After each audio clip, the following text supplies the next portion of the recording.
Have you heard of the tale Madame Bovary? It was a novel written in 1856 about a young woman who married a simple countryman, and unfortunately she got the wrong idea about marriage, and she was expecting her marriage to reflect a highly sentimentalized and intense romantic image that she had read about in her romantic novels. And so she got into this marriage and was very disappointed at the plainness, the ordinariness of marital life. And she went on a bit of a rampage. She had affairs with other very appealing, chivalrous young men, and she got into a lot of trouble financially. She squandered money and she lived very recklessly. In the end, she ends up killing herself because she's so distraught with the state of affairs and just very confused and delusional around what is real, and her expectations around reality were completely distorted through her very idealized romantic view of how love should look and feel like. So the 19th century was the renaissance of the romantic era, and everything was viewed through this highly romanticized lens. Now, that romanticism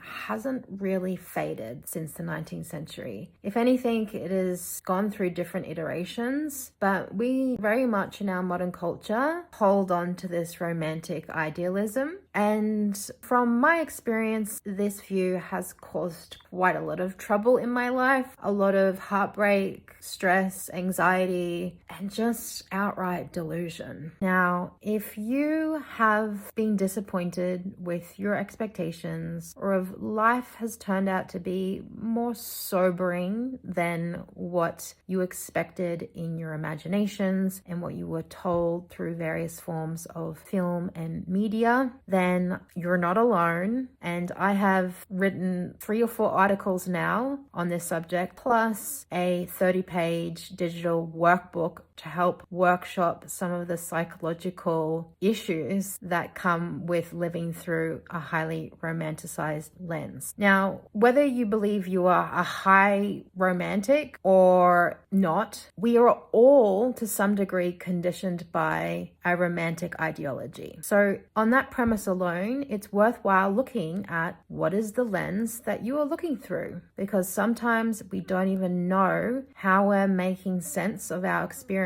and until we develop discernment, we won't really know what it's like to look outside of that lens.